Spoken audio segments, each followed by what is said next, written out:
ഇരുമ്പിന്റെ പാലപ്പച്ചട്ടിയാണിത്. അപ്പോൾ ഇത് എങ്ങനെയാണ് നമ്മൾ ഉപയോഗിക്കാതെ മാറ്റി വെച്ചിരുന്നതാ. അപ്പോൾ അത് വീണ്ടും നമുക്ക് ഉപയോഗിക്കുന്ന രീതിയിലേക്ക് മാറ്റിയെടുത്തത് എങ്ങനെയാണെന്നൊന്ന് കണ്ടാലോ. ഇത് കഞ്ഞിവെള്ളമാണ്. ഇന്നലെ നമ്മൾ വെച്ച അരിയുടെ കഞ്ഞിവെള്ളമാണ്. അപ്പോൾ ഒന്ന് പുളിച്ചിട്ടുണ്ട്. ഇതിലേക്ക് കുറച്ച് വിനാഗിരിയും കൂടി ഒഴിക്കുകയാണ്.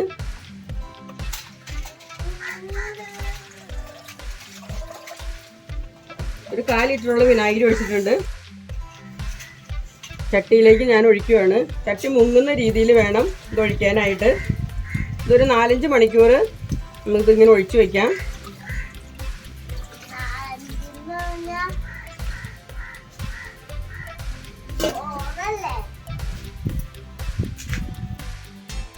നമ്മളുടെ തുരുമ്പുള്ള ചട്ടി നമ്മൾ എന്താ പറയുക, കഞ്ഞിവെള്ളം, പുളിച്ച കഞ്ഞിവെള്ളവും നമ്മൾ വിനാഗിരിയൊക്കെ ഒഴിച്ച് വെച്ചിട്ട് ഒരു 5-6 മണിക്കൂറായി. കൂടുതൽ നേരം വെച്ചാലും കുഴപ്പമൊന്നുമില്ല.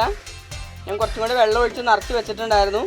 കണ്ടോ, ഇപ്പോൾ ഈ പരുവത്തിന് നമുക്ക് ആയി കിട്ടിയിട്ടുണ്ട്. കണ്ടോ, നമ്മളിട്ടേലും കുറച്ചൊക്കെ ഒന്ന് ഇത് തുരുമ്പ് കുതിർന്നിട്ടുണ്ട്. ഇനി നമുക്കൊരു സ്ക്രബ്ബർ വെച്ചിട്ട് നമുക്കിതൊന്ന് ഉരച്ചു കൊടുക്കാം. നമുക്ക് നന്നായിട്ട് ഉരച്ചു കൊടുക്കാം. പുതിയ സ്ക്രബ്ബറൊന്നും ഇത് എടുക്കേണ്ട ആവശ്യമില്ല. നമ്മൾ ഉപയോഗിച്ച് മാറ്റി വെച്ചേക്കുന്ന സ്ക്രബ്ബറായാലും മതി. നന്നായിട്ട് ഇളകി പോരും.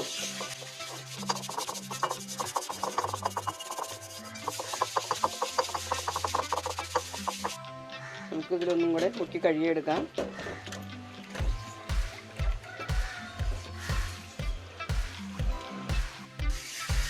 ഇപ്പം തന്നെ മനസ്സിലാവും, കുറേയൊക്കെ കണ്ട നല്ല ക്ലീനൊക്കെ ആയിട്ടുണ്ട്. നമുക്കിനി ഇതിലൊരു കാര്യം കൂടി ചെയ്തു വയ്ക്കാനുണ്ട്.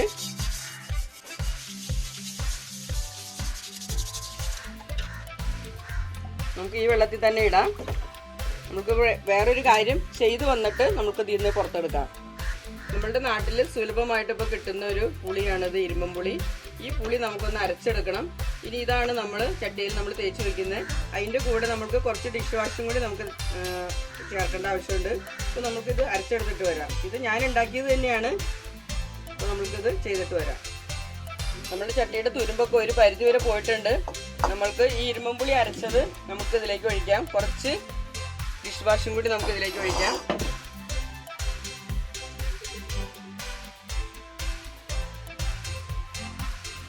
നമുക്കിത് മിക്സ് ചെയ്യാം.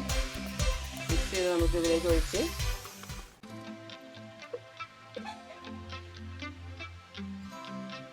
നമുക്കിങ്ങനെ ഒരു ദിവസം നമുക്കിതിങ്ങനെ വെച്ച് കൊടുക്കാം. ഇടയ്ക്ക് നമ്മളൊന്ന് ഈ മേളിലേക്കൊക്കെ കയറുന്ന രീതിയിൽ നമ്മൾ ഇടയ്ക്കൊന്ന് തൂത്ത് കൊടുക്കണം. രാവിലെ ഒഴിച്ച് വയ്ക്കുവാണെങ്കിൽ നമുക്ക് വൈകിട്ട് നമുക്കിതൊന്ന് തേച്ച് കഴുകിയെടുക്കാം. അപ്പോൾ നമുക്ക് വൈകുന്നേരം ആവുന്നവരെ വെയിറ്റ് ചെയ്തിട്ട് നമുക്കിനി കാണാം. നമ്മളുടെ ഇരുമ്പുളിയും നമ്മുടെ സോപ്പും കൂടി തേച്ച് വെച്ചേർന്ന പാത്രമാണിത്. അപ്പോൾ ഞാൻ കുറച്ചും കൂടി വെള്ളം ഒഴിച്ചത് മുങ്ങാൻ പാകത്തിന് ഇട്ടിട്ടുണ്ടായിരുന്നു. നമുക്കിതൊന്നും കൂടി നമുക്ക് തേച്ച് കഴുകിയെടുക്കാം. ബാക്കിയുള്ള തുരുമ്പും കൂടി നമുക്ക് പോയി കിട്ടും.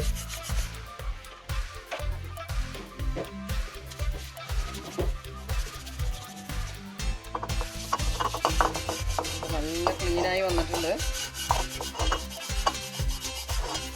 നോൺ സ്റ്റിക്കിന്റെ പാൻ വന്നപ്പോൾ എല്ലാ വീടുകളിലും ഇരുമ്പ് ചട്ടി നമ്മൾ ഉപേക്ഷിച്ച മട്ട.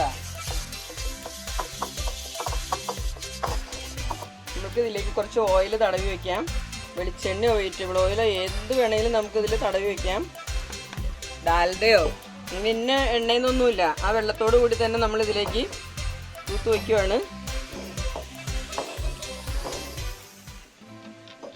നമുക്കിതൊന്ന് വെയിലത്തേക്ക് വെക്കാം.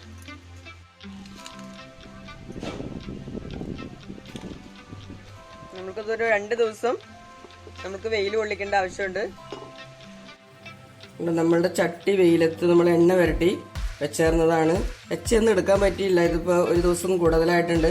നമുക്ക് ഇനി ഇതിനകത്തേക്ക് വെള്ളം കുറച്ചൊഴിച്ച് ഈ ചട്ടി ഒന്ന് തിളപ്പിച്ച് നമുക്ക് കളയണം.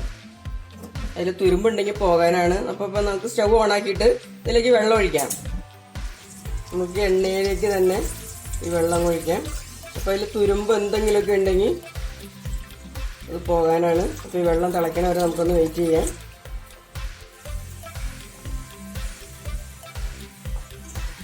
ഈ തിളച്ച വെള്ളം കളഞ്ഞ് നമുക്ക് സോപ്പിട്ട് നന്നായിട്ട് കഴുകി എണ്ണ തടവി നമുക്ക് അപ്പം ചുട്ട് കൊടുക്കാം.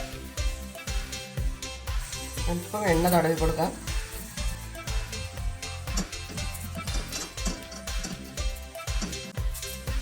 ഉപ്പ് ഒഴിച്ചു കൊടുക്കാം.